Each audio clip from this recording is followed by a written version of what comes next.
I do stuff involving history, and that's when I can practice a bit on my Mandarin, or even reading Chinese texts. Because in our time, quite interestingly, we started out with the traditional 繁体字, Right. and then began to switch maybe in primary 4, 1971 or 71, if I remember correctly, when we moved towards 简体字. Right. Yeah. And I think I mentioned this to you before. They used to give us this little book by EPB, this blue little book on, 600 characters of translation from 繁体 to 简体, So in a way, we were quite lucky being born at that time, because, I can go to Taiwan and I can read the signs as in Hong Kong, just as well as if I were in China. Without actually thinking about it, and it doesn't never occurred to me that I'm actually reading the A in Fanti or I'm reading it in Zeti, But I think the younger generation had a problem. It actually was quite amusing. There was once we were in Taipei, and there was this bunch of tourists from mainland China, right.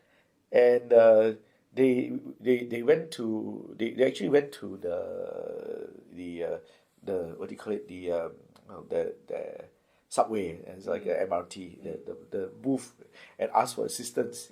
So they asked them, 请问那个东门在哪里? And I was like, 东门, the word so big down here, 东门 is just here. But it didn't occur to me that both 东 and 门 had, right. Because they're quite easy words, right? Even in Fanti, it's actually right. quite easy. But these younger people from China have only known the Jianti. So when they stare at the Dongmen, they have no idea. So I was wondering, Dongmen, this is Dongmen, what? Then or they don't play mahjong. That's true. That's true. That's right. If they play mahjong, then no choice. I don't know what the mahjong towns are like in China though. I think maybe Jianti, the Dong and all that, yeah. But it's not doesn't look right. Doesn't look right.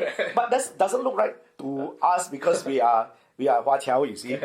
So that was the first time I actually dawned on me that we had a very unique education, purely because you were born at that particular time, right? For the younger generation, they have no idea. Even the Singaporean students, I think, if they went there and looked at it, like, I didn't know that this is actually, Dongmen.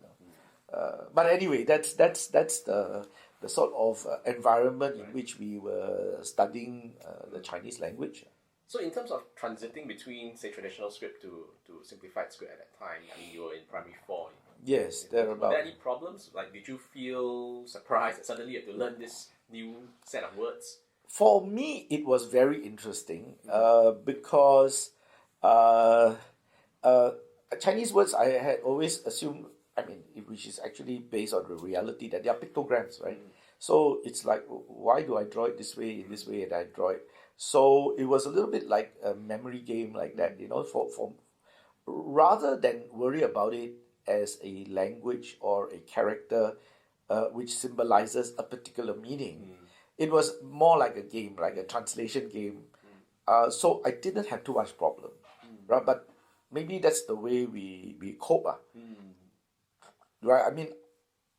Back then, as a young kid, if you're not socialized in the language, they're just pictures, right? So then you say, okay, this picture becomes that picture, this becomes that. So it becomes a little bit like a translation game. So I didn't have too much of a problem, interestingly. Yeah. I had far more problems with the pronunciation, with the old Popomorpho system, which I never understood, which I continue not to be able to understand.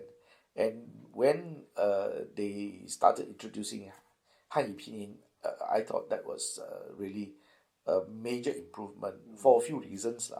But of course, this is beyond the time I was in school. Right. Hanyu Pinyin came up, after I stopped studying Chinese formally already. But was very, very useful, partly because I was also very interested to see, it's one of these curiosities, the Chinese typewriter. So how do you, for English words, it's very easy. You only have that many keys on a typewriter. now keyboard lah, normal keyboard. But you know, we had a typewriter. My mom was a clerk, so she would do typing. And later on, when the British pulled out, she was actually helping my father in his little business. So she was actually typing letters and things at home. So I said, well, if the English words so easy to form, right? Wow, Chinese words, how to construct one letter, you need, at least 3 elements, sometimes 4. I mean, depending on how complex it is. And at the time, actually, when I was in I think Sec 4, my father got us this tutor. Again, I don't know where he met this guy. Very, very interesting chap. By this time, the sort of family friend thought that it was too hard already, because it's like secondary school level, right? She could teach the easy one, and so we had to find somebody else who's could handle it. And this is a very interesting man. And his name was Francis Ho, right? I think he was just working as an administrator, but it was a Nanta grad. His Chinese was excellent. He could read Wen Yan Wen and all this sort of stuff.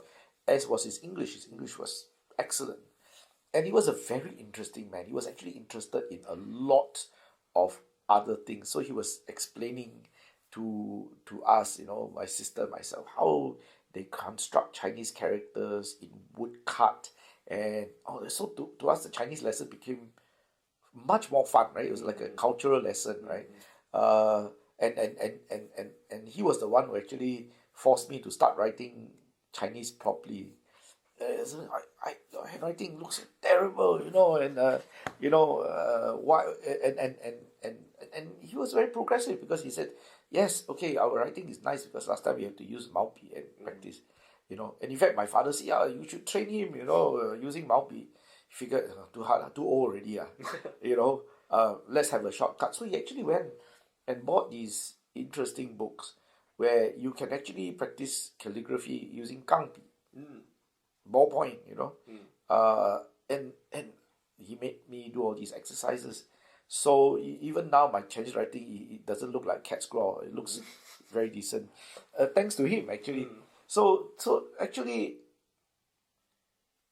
I enjoyed learning Chinese sort of near the end, rather than the beginning. Even I hated it, because there's all these things here, and my father very old fashioned. You didn't do well, you get caned. And so Chinese is always like, oh, sure, can I whack? Something's gonna happen. I'm gonna miss a stroke in some things thing, and there will be corporal punishment. There is gonna be. So it didn't like Chinese at all. But by that time, when it didn't really matter so much, because I didn't need Chinese to qualify for university. Right. And so you begin just, never mind just learn it for fun. And it was fun with this particular teacher, because he was such an interesting person.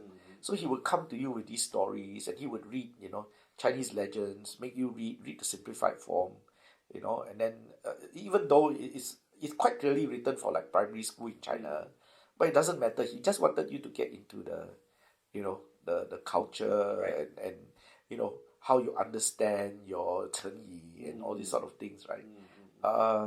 So it was actually quite enjoyable.